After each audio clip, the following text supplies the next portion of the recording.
श्रद्धेय महानुभावों, जैसा कि हम लोग विचार कर रहे हैं कि हमारा मन शिव संकल्प वाला होना चाहिए, और शिव संकल्प के लिए मंत्रों पर हमको विचार करना होगा, जिसमें मंत्र कहता है कि यद जागृतो दूरम उतेदि तैव तदु सुप्तस्य एव, सोने के बाद भी दूरंगमम, इसलिए मन को दूर जाने वाला कहा गया है। ज्योतिषाम ज्योतिरेकम, लेकिन ज्योतियों का एक ज्योति है। यदि मन को हम संयम कर लें तो यह बहुत तेजी में आगे बढ़ता है। आज विद्यार्थी जगत के अंदर, शिक्षा जगत के अंदर चित्त की एकाग्रता के अभाव में पठन पाठन की व्यवस्था में कहीं न कहीं क्लेश पैदा हो रहा है। और शिक्षा की एकाग्रता में किस प्रकार की व्यवस्था देनी चाहिए, किस प्रकार की सामग्री देनी चाहिए, किस प्रकार का व्यवहार करना चाहिए और किस प्रकार का वातावरण देना चाहिए, इन तमाम चीज़ों का चिंतन मनन अल्प होता जा रहा है। परिणाम शिक्षा जगत के अंदर जो उपलब्धि होनी चाहिए वो केवल कागज के पन्नों में और डिग्री में सिमट करके रह गया है। वास्तविकता व्यवहार में आना, जीवन में आना और बच्चों को बाल्यकाल से ही अपने शरीर संबंधित ज्ञान विज्ञान होना, इन चीज़ों का अभाव दिखाई पड़ रहा है। इसलिए आवश्यकता है कि बच्चों को बाल्यकाल से ही और हमें भी बाल्यकाल से ही इस पर चिंतन मनन करते हुए तीन दोषों पर चिंतन मनन करने की आवश्यकताएं हैं। कह पित्त वात को तीनों को समन कैसे रखा जा सकता है, इसके लिए हमें षड्रस व्यंजन और षड्रस व्यंजन से ही शुद्ध रक्त और आगे मांस की बातें होगी जो आगे हम लोग चर्चा करेंगे। इस पर चिंतन मनन करने की आवश्यकताएं जान पड़ती है। इसलिए षड्रस व्यंजन में हम कैसे क्या करेंगे जो ये दोष पैदा हो जाएगा, इस पर हमको चिंतन मनन करना होगा। यदि हम विचार करते हैं आयुर्वेद के दृष्टि से, चिकित्सा स्थान के दृष्टि से, हम यदि विमान स्थान के दृष्टि से पहले अध्याय में विचार करते हैं, उसमें साफ साफ स्पष्ट है, कटु तिक्त कषाया वातम जनयन्ति। यदि कोई व्यक्ति अपने जीवन में कटु तिक्त और कषाय की मात्रा को बढ़ा लेता है तो वहां पर वात पैदा, कटु की मात्रा बढ़ गई, तिक्त की मात्रा बढ़ गई, कषाय की मात्रा बढ़ गई, तो हमारे शरीर में तीन दोषों में से वात दोष पैदा होगा। वात दोष के पैदा होने से शरीर के अंदर दर्द होना, गैस बनना और आँखों पर जा कर के, मस्तिष्क में जा कर के, माथा आदि में, सिर आदि में दर्द होना, ये सब पैदा होगा वात रोग के बिगड़ने से। जिस विंड को, जिस वायु को संभालने की आवश्यकता के लिए हमें कटु और तिक्त और कषाय पर विचार करना पड़ता है।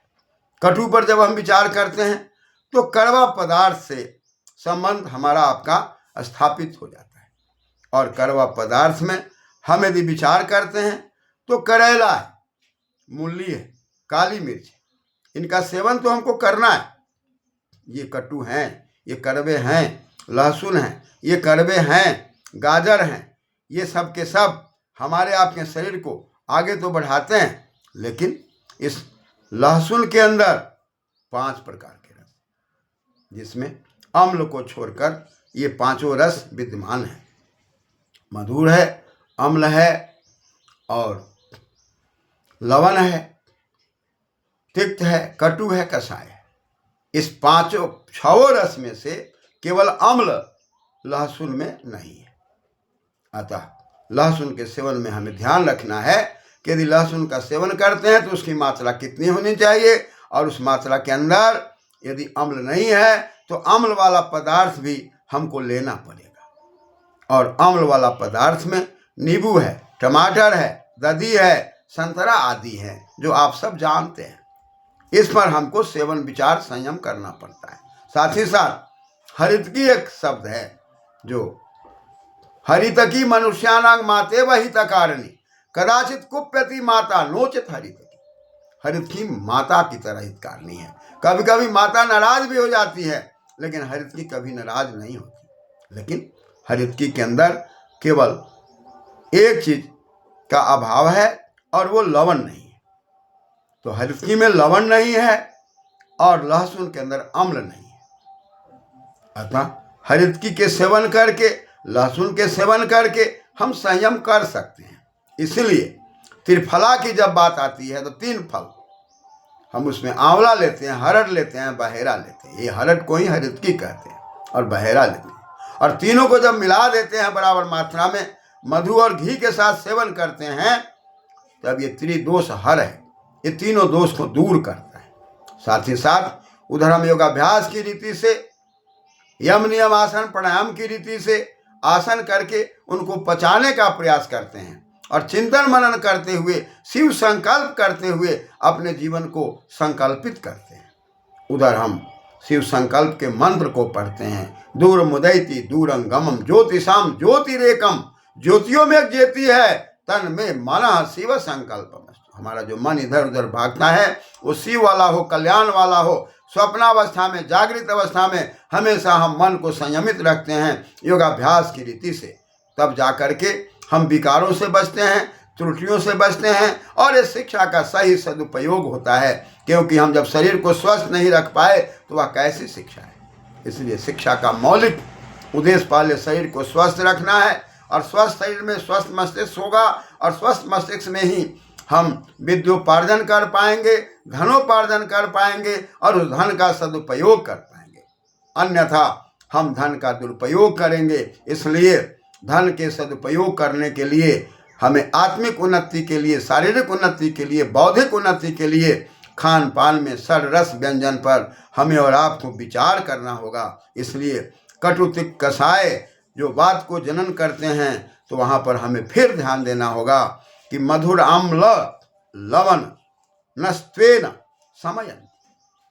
हम यदि कटु की मात्रा बढ़ा लिए हैं, तिक्त की मात्रा बढ़ा लिए हैं, कषाय की मात्रा बढ़ा लिए हैं, तो हमको पुनः संयमित होकर के थोड़ा सा मधुर वाला, अम्ल वाला और लवण वाला जो पदार्थ है उसको भी मिलाना होगा भोजन में। जब मधुर को मिलाने चलेंगे तो मधुर के अंदर एक संबंधित जो भी पदार्थ बनाए गए हैं उसमें से बात आएगी। या हम मधुर की बात करेंगे तो अनार को लिया जा सकता है, मधुर की बात करेंगे नाशपाती की बात लिया जा सकता है, मधुर की बात करेंगे गाजर की बात लिया जा सकता है, मधुर की बात करेंगे तो हरितकी को लिया जा सकता है। इन तमाम चीज़ों से मधुर के गुणों को भी लाने का हमको प्रयास करना होगा और अम्ल को लाने का प्रयास करना होगा। और अम्ल की बात करेंगे तो अम्ल हरितकी में भी है और नींबू में भी है, टमाटर में भी है, दही में भी है। साथ ही साथ हम लवण की बात यदि करेंगे तो मूली है, टमाटर है, नींबू है, लहसुन है। इन चीज़ों पर भी हमको विचार करना होगा। इन तमाम चीज़ों का संयम करके घर परिवार में, भोजन छाजन में, हम आप भोजन के निर्माण में, पाक के निर्माण में, पूरे परिवार में षड्रस व्यंजन और आयुर्वेद का अध्ययन अनिवार्य है। जब तक हम आयुर्वेद का अध्ययन नहीं करेंगे तब तक घर परिवार में पाक विज्ञान को सही तरीके से, सही रीति से हम अग्रसर नहीं कर सकते। इसलिए आज आयुर्वेद की उपेक्षा करके और हम अपने स्वास्थ्य को बढ़िया बनाना चाहते हैं, कहीं ना कहीं हम त्रुटिपूर्वक और उस आयुर्वेद की औषधि को लेकर के और हम तरह तरह से उसको विकृत करके हमारे और आपके बीच में अर्थोपार्जन तो किए जाते हैं, लेकिन पता नहीं लगता कि उसमें कौन से पदार्थ का विनियोग किया गया है। उस रासायनिक पदार्थों को न समझ करके हम नाना प्रकार के रोगों से शिकार हो रहे हैं। उसका परिणाम यही है। बाल्यकाल के अंदर योगाभ्यास की रीति, दंड बैठक की रीति और हमारे घर घर में, गांव गांव में, समाज समाज में अखाड़े की रीति, जहां पर बच्चे हमारे शारीरिक उन्नति करने के लिए वह पहलवानी भी करते थे और शारीरिक उन्नति करते थे, बौद्धिक उन्नति के लिए पाणिनि व्याकरण का अध्ययन करते थे और चित्त की उन्नति के लिए पातंजल योग दर्शन का अध्ययन करते थे।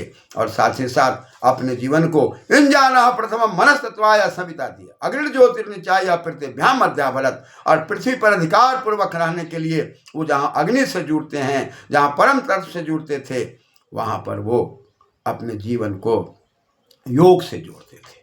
और ये सारी परंपराएं हमारे घर घर में थी और समाज परिवार सब इस संस्कार से परिपूर्ण था, जिसको हम खो करके कभी भी स्वास्थ्य की दुनिया में, अपने परिवार की दुनिया में बाल गोपाल को सुरक्षित नहीं रख सकते। औषधि की दुनिया है, वह तब है जब हम अज्ञानता में कहीं गलती कर गए, स्वास्थ्य में कुछ गड़बड़ी हो गई तो हम मेडिसिन का प्रयोग करते हैं। लेकिन सरल सहज हमारा स्वास्थ्य बढ़िया रहे, इसके लिए चिंतन मनन में योगाभ्यास का चिंतन मनन, योग दर्शन का चिंतन मनन, आयुर्वेद का चिंतन मनन और व्याकरण के द्वारा वाणी का चिंतन मनन करते हुए, और ये 6 रस की बात जहाँ आती है, कटु तिक्त कषाय की बात आती है, जो बात पैदा करते हैं उसको दूर करने के लिए मधुर अम्ल और लवण संबंधित विचारों को लेकर के, उन संबंधित पदार्थों को लेकर के हम जीवन को समन कर सकते हैं और हमारा जीवन मधुर बन सकता है। इस प्रकार से हम उन्नति को प्राप्त कर सकते हैं। साथ ही साथ शिव संकल्पमयी अपने जीवन को बनाए रखना होगा। कल्याण और मोद की भावना से युक्त होना पड़ेगा। हम किसी के साथ शोषण करके, हिंसा करके या किसी भी जानवर को मार करके और अपना सुख शांति हम कभी भी प्राप्त नहीं कर सकते। इसलिए क्लेशमय जीवन होगा। क्लेशमय जीवन के लिए जियो और जीने दो, और दंड की व्यवस्था करने का अधिकार किसको है और शिक्षा देने का अधिकार किसको है। इसके लिए हमारा समाज बैठेगा और पठन पाठन प्रतिभा का चिंतन मनन करते हुए एक प्रतिभावान व्यक्ति हमारे छात्र छात्राओं को शिक्षा देंगे, और एक शारीरिक पुष्ट व्यक्ति हमारे छात्र छात्राओं को बताएंगे कि शरीर को पुष्ट और पौष्टिक बनाए रखने के लिए क्या करना है, आत्मिक बल कैसे बढ़ाना है, शारीरिक बल कैसे बनाना है। इसके लिए बुद्धिजीवी वर्ग का समय समय पर गोष्ठी होना, चिंतन मनन करना गांव समाज में बराबर हुआ करता था, जिसका आज अभाव है। इसलिए आज हम लोग क्लेश की ओर ज़्यादा बढ़ रहे हैं। क्रमशः धन्यवाद।